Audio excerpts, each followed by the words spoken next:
Hello everyone, welcome to the RTE training. So let's first see what Right to Education Act means. So every child of the age 6 to 14 years shall have a right to free and compulsory education in a neighborhood school till the completion of elementary education. So this is the RTE Act in general. What does it cover? So no child shall be failed or expelled up to class 8, bars corporal punishment, mental harassment, no capitation fees, no screening for admission, and no schools without recognition. So these are what the RT Act in general encompasses. But what we are going to see today is about the Section 12C. That is the campaign which Bhumi is going to do. I will tell you about it in detail in a while. Before that, let's see the types of schools. There are three types of schools. One is the government school, uh, where free and compulsory education is provided to all children. So, all of us know about this. The private aided schools are schools which are managed by individuals where they get government funding as well. So, say if the school gets 25% support from the government, then they're supposed to give 25% of free seats to children. Say if the school gets 50% aid from the government, then they need to give 50% free seats to children under the RT 25 Act, and similarly 75 or 85. Private unaided schools are the schools which we call private schools, which are the matriculation and the CBSE schools, which we see the expensive ones. Those are the private unaided schools. So under our RT section 12C, so government school already gives free and compulsory education to all children. This private aided school, they need to give as many seats depending on their aid they receive. Private unaided schools, on the other hand, they need to give 25% of uh, their seats in the incoming class for free. Um, okay, let's go to the RT Section 12C Act in detail. So 25% of the seats in schools are reserved for either. So there are two segregations. One is poor. What comes under poor is families' income, which is less than a specific amount by the state government. So which is set by the state government. Say in Tamil Nadu, it's less than 2 lakhs. In Andhra Pradesh, it's less than 60,000. So depending on the state, this differs. And the other category is the disadvantaged, where SC, ST, MBC, BC, disabled, orphan, HIV affected, transgender, and scavenger kids can be admitted under the Section 12C Act. So, according to this rule, so no direct or indirect cost can be collected from the children to provide free education. So, why 25% of seat in private schools are allocated for underprivileged children? The reason is because statistics shows around 24.9% of our population falls under the underprivileged category. That is why this 25% was decided upon. Why entry level? The idea is when they start from the beginning of the classes, the children will be able to get along better. They will be able to pick up from the basics. So children can only join in the starting class of the school. So say if the school starts from LKG, then they can only get admitted in LKG. If say the school starts in class 1, this free seat is available only in whichever class the schools begins from. So neighborhood schools only means the child who we're trying to admit in a private school should live within 1 kilometer radius from where the school is there. Say if there's no school within the 1 kilometer area, then it can extend up to 3 kilometers. So this is for class 1 LKG or pre-KG, whereas for class 6 it automatically starts within from 3 kilometer boundary. So the limit can be extended by state government if seats are not filled, but this hasn't been done in the previous years. So this year too, we're hoping it'll remain only 1 kilometer and 3 kilometer for class 1 and class 6 respectively. So RT exemption schools in Jammu and Kashmir are exempt from this rule. Religious schools are not obliged to admit children under this act. Unaided minority schools, boarding schools, or residential schools which admit students only after class 1. So in boarding or residential school which has class 1, the 25% reservation applies to day scholars only.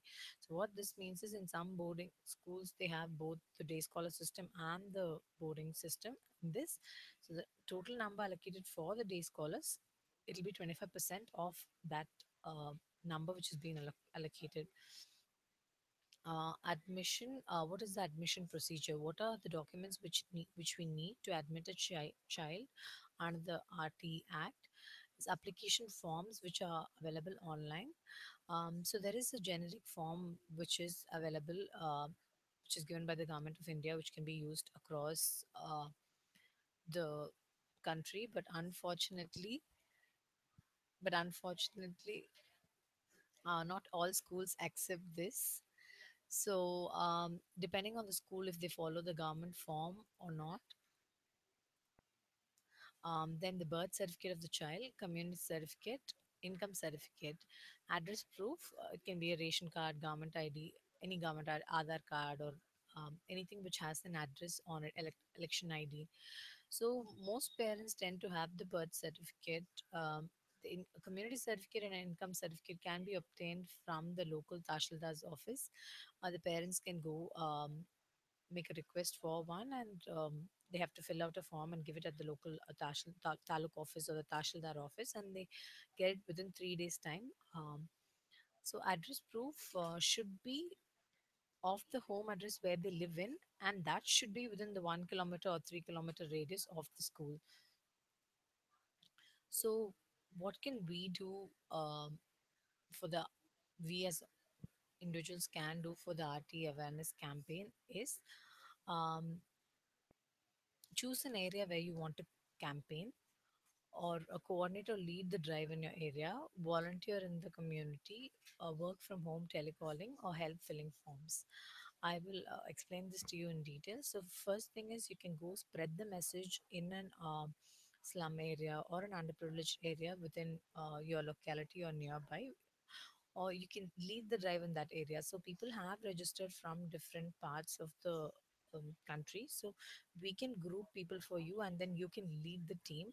Or the third thing, work from home telecalling is, so once you've made the people aware of the act and the procedure, people would still have doubts. So we have a helpline number to which they will be calling, which is a missed call service. So when they call, the call gets cut off after the first call, and all the calls have to be returned. So you can help us in returning the calls and solving the parents' doubts, or help filling forms. So most of the parents even struggle filling out the form because some schools have English only forms. They don't have the vernacular language. Sometimes the parents also don't know the vernacular language. So you can help them in filling out forms. This can be done at a Bhumi office, wherever Bhumi office, in whichever cities it's there, or in other areas. You can go to the area and help the parents filling out the forms. And then so the leaders or coordinators, what their role would be is reach out to private or government aided schools in that area, find out which are the schools which are ready to give RTA admissions, and when do their application dates start. So help a list of good legal schools. So what do we mean by good legal schools is schools which are ready to give RT admission. If we already have a list, that way when we go campaigning, we can tell the parents which schools in their area are open to admitting children, and when are their admission dates and all that. A list can be created.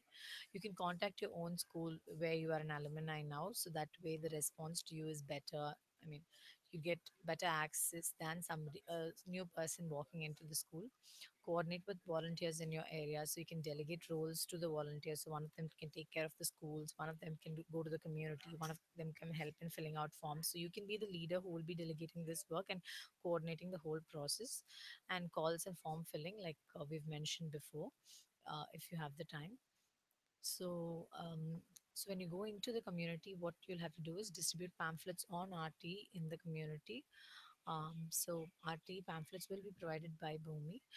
Stick pamphlets in common areas with permission. Say there's a grocery store or a medical store in that area where the people in that locality tend to go to. So if we put up that poster in that area, the parents, even when if you did not meet them when you went campaigning, they will call us back on the helpline number to find out what it is all about, or set up a help desk in the area.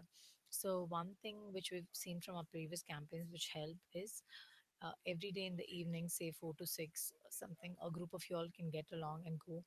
Just put a table there under a tree and sit there and sit down with the pamphlets. People will be curious about what it is, so they'll come to the desk to inquire what it is about, and then that way you can spread the message across very easily rather than us cold calling at doors and making them wonder if we're there to sell something. But this works really well. People are curious and the word will spread. So if a one parent comes asking for admission for a child, they find out you're there sitting at the desk regarding school admissions, she will go and tell the parents of the who have the similar age group children. She'll spread the message across to them.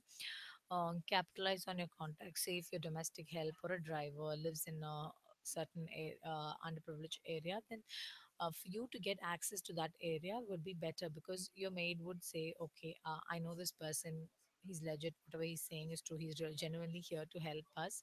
Because sometimes people might be skeptical, they don't believe that free education from a reputed private school is possible for the children.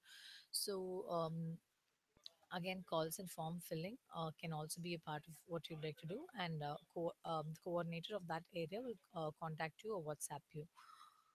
So another important thing is, so like I mentioned, 25% seats are available in private schools in the starting class. Say if there are 100 admissions for LKG in a particular school, then 25 seats are supposed to be free for children. So, say 100 people apply. How do they select which 25 get the admission? It's only through lottery system. So, the government has said that schools can select children only based on lottery and not by going through anything else. So the lottery has to be drawn in front of the general public, in front of the parents. The lottery date has to be announced beforehand. And so this way, when you go campaigning, it is very, very important to tell the parents that they don't get a guaranteed seat. We are just trying our luck at getting the child into a private school. So there is no restriction on how many schools they can apply to. Say if there are 4 schools within the 1 kilometer radius of where they're living, they can apply to all the 4 schools, because at the end of the day it's lottery, so we don't know which school they're going to get into. So there's no harm in trying to all the schools around. So it's very important to tell the parents that there is no guarantee of a seat and it's only through lottery. So if you have any doubts, please write to rt at bhumi.org.in, or you can log on to our website at www.rt25.bhumi.org.in, where information about RT state-wise is published. And please to volunteer, register on bhumi.org.in and follow us on facebook.com/bhumi.org. Thank you.